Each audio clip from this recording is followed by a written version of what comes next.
In this quick video, I will show you how to embed your Symbaloo Webmix onto your own website. To start, ensure that you're on the Webmix that you would like to share. From here, click the Share button at the top of your page, and then click the top button for Share this Webmix. You will need to ensure that your Webmix is shared either publicly or privately, but it doesn't matter which one. So for this example, we'll just choose privately and click Share My Webmix. On the right side, you'll see a gray button for Embed Code. Go ahead and click that button, and you will be provided with some HTML code that you can simply copy and paste onto your website.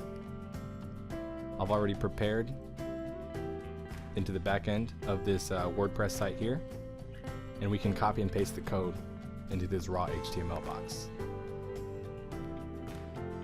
Now, once we preview this page, you'll be able to see this Webmix has now been embedded into this web page.